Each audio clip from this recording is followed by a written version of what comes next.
हमारे साथ संदीप भान है। सैम डार्बी सिंगापुर की यूनिट के सीईओ हैं। शुक्रिया सर, आपने वक्त निकाला ईटी नाउ स्वदेश के लिए। मेरा पहला सवाल पाम तेल को लेकर ये होगा, भारत में पाम तेल का रिकॉर्ड इंपोर्ट हो रहा है। वहाँ के जो रिफाइनर्स परेशान हैं, किसान परेशान हैं क्योंकि उनको भाव नहीं मिल रहा है।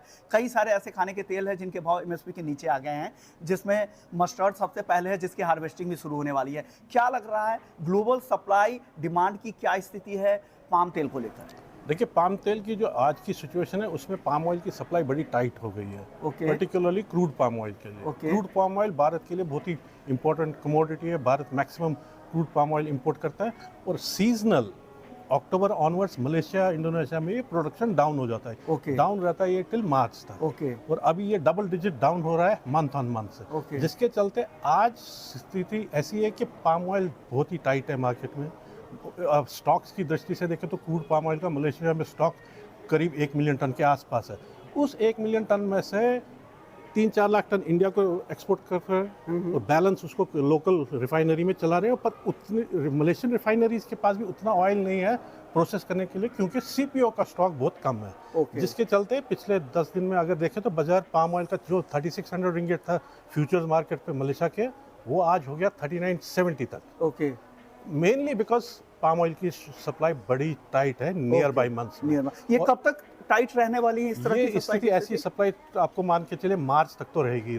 ओके, मार्च तक जी। मार्च के बाद स्थिति क्या होगी? क्या डिमांड या सप्लाई बढ़ेंगी? दाम वगैरह को लेकर उस पर कुछ असर होगा? हालांकि मैं प्राइसेस से आपसे नहीं पूछूंगा, लेकिन पूरा ये मैं सिनेरियो समझना चाह रहा हूँ demand supply so March onward seasonally production pick up आएगा। ओके। तो we will see palm oil production growing after March. उसके बाद से स्थिति बेटर हो जाएगी from supply point of view से। अभी आज इंडिया में जो सीएनएफ ऑफर्स थे वो soybean oil, sunflower oil, palm oil एक ही प्राइस पे थे। तो जिसके चलते आज पाम ऑयल में कोई डर नहीं है कि इंडिया से डिमांड, इंडिया से मार्केट शेयर पाम ऑयल का कम होता जा रहा है, क्योंकि एट दिस प्राइसेस जब वर्चुअली सारे तीनों कमोडिटीज के प्राइस सेम है तो प्रेफरेंस इंडिया सोयाबीन ऑयल को दे रहा है।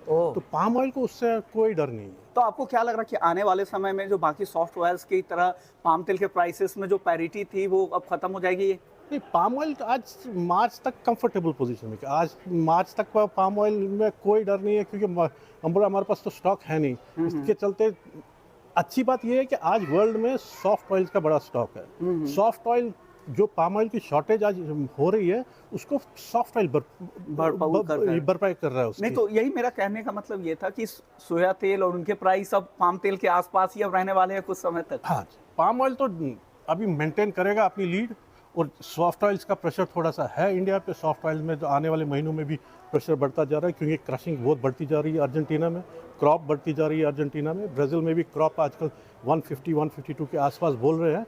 तो सॉफ्ट ऑयल की तरफ से प्रेशर है अभी।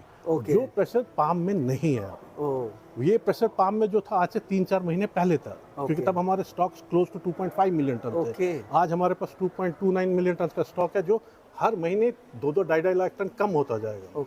जिसके चलते पाम का सप्लाई टाइट होती जा रही है, और ये सिचुएशन बेटर हो जाएगी in the month of March second half और अप्रैल। उसके बाद आपको लग रहा है कि उसके बाद से वापस ग्लोबली सप्लाई डिमांड देखनी पड़ेगी, कैसे सब तेलों का, सोयाबीन ऑयल का, सनफ्लावर ऑयल का और अपने पाम ऑयल का। अब अगला सवाल मेरा होगा, बायोफ्यूल के लिए जो इस्तेमाल हो रहा था, जिस तरह के मैंडेट दिए जा रहे थे कि 25-30% तक इस्तेमाल होगा इंडोनेशिया में, तो वहाँ पर क्या स्थिति है? क्या वो डाइवर्जन हो रहा है या अभी उन्होंने कम कर रखा है? देखिए, इंडोनेशिया ने जो बायोडीजल का प्रोग्राम अनाउंस किया था उसको वो स्ट्रिक्टली फॉलो कर रहे हैं। उन्होंने अभी B35 बोला था, तो B35 इज इम्प्लीमेंटेड। आज देखें तो कॉन्फ्रेंस में भी आज स्टैटिस्टिक्स प्रेजेंट करे गए, उसमें आपने अगर देखा हो तो 10.5 million ton of oil is going into biodiesel in Indonesia. और वो प्रोग्राम अपने आप में बिल्कुल चल रहा है, सही चल रहा है, और उसको आने वाले महीनों में B40 का भी इम्प्लीमेंटेशन का है। Once B35 is done fully, they will move to B40। इसके अलावा मेरा सवाल होगा, मलेशिया का, इंडोनेशिया का आने वाले समय में एक्सपोर्ट पॉलिसी किस तरह का रहेगा? क्या वो इंडिया के लिए फेवरेबल रहने वाला है? देखिए, इंडोनेशिया की जो पॉलिसी स्ट्रक्चर अभी ऐसी है कि उन्होंने हर 2 वीक्स में एक्सपोर्ट टैक्स और लेवी बदलते रहते हैं depending upon the price band. वो अभी लगता नहीं है उसमें कोई चेंज आएगा, क्योंकि Indonesia is going for election. Till election results are, which government comes, what policy they follow, उसका अभी कोई क्लियर पिक्चर है नहीं। सो एज ऑफ टुडे जो एग्जिस्टिंग पॉलिसीज है वो मेंटेन रहेंगी, उसके अंतर्गत कोई चेंज नहीं आएगा। ये अपन बैंड फॉलो करते जाएंगे। Malaysia as a open transparent policy of जिस प्राइस ब्रांड में गया उस प्राइस ब्रांड में जो 7-8% का मैक्सिमम टैक्स है उसके अंदर वो कंटिन्यू करेंगे। पॉलिसी चेंज में अभी कोई नज़र नहीं आ रहा है। ओके, अब मेरा अगला सवाल भान साहब आपसे ये होगा कि जो इंडिया के स्टॉकिस्ट हैं, मिलर्स हैं, इंपोर्टर्स हैं, उनके लिए क्या सजेशन है मौजूदा माहौल में? पाम तेल के जो इंपोर्टर्स होंगे या पाम तेल की जो रिफाइनिंग के लिए वहाँ पे जो अपनी दुकान खोल कर बैठे हैं लेकिन वो चल नहीं पा रही है, तो उनके लिए क्या सलाह देंगे? आप इंटरनेशनल मार्केट को ट्रैक कर रहे हैं इसलिए आपकी सलाह वो सुनेंगे। देखिए इंडिया से क्या हुआ अभी लेटली पिछले 10-15 दिन में हुआ था कि जैसे जैसे सोयाबीन ऑयल बड़े शार्पली गिरता गया, पाम बढ़ता गया। हाँ। तो ये बड़ा समझने में बड़ा मुश्किल हो गया कि इंडियन पर्सपेक्टिव से it's always like soybean oil is at the premium of palm oil. अब जब प्रीमियम नीचे बढ़ता गया वो पाम का डिमांड सारी शिफ्ट कर दी सॉफ्ट ऑयल में और पाम ऑयल से बाहर निकलने लगे। तो और सोयाबीन ऑयल में से because soybean oil palm oil दोनों सेम प्राइस पे आ गए।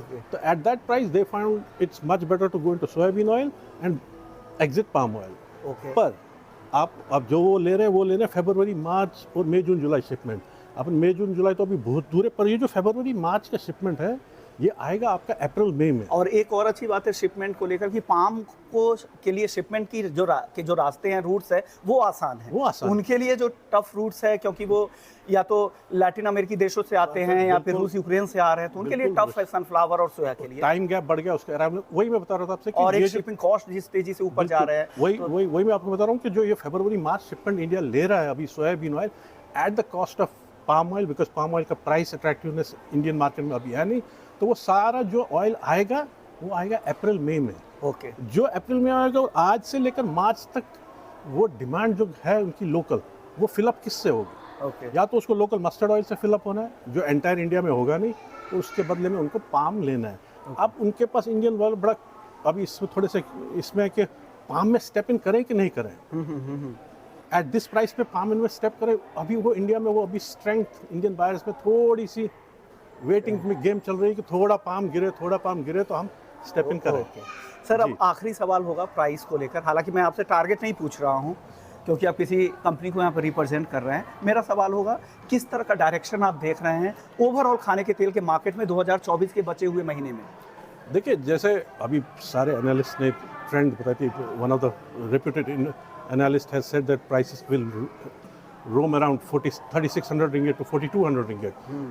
आप अगर देखें पिछले 5-6 महीने में पाम ऑयल ने कई बार नीचे ये गया 3600 के आसपास, और 3600 ये फोर्थ टाइम है जब पिछले 2 हफ्ते पहले ये 3600 पे आया और 3600 से ये वापस बाउंस बैक करा within 2 weeks time to 38-3900। सो आज हम वापस उसी साइकिल में, ये उसका फोर्थ साइकिल है, फोर्थ राउंड है of coming back from falling down to 3600 futures market में, और वहाँ से immediately bounce back to 38-3900। So ये एक रेंज ऐसा थोड़ा सा मार्केट के लिए हो गया कि भाई अप साइड में 39-4000 की ओर लगता है कि यहाँ पे एक पीक पे आ रहा है, और 3600 नीचे लगता है कि बॉटम में इसको लेते जाओ। इस रेंज में ये मार्केट पिछले कई महीनों से चला है। जी शुक्रिया संदीप भान साहब, आपने वक्त निकाला ईटी नाउ स्वदेश के लिए और हमारे दर्शकों को बताया कि पाम तेल मार्केट का क्या आउटलुक है। Thank you.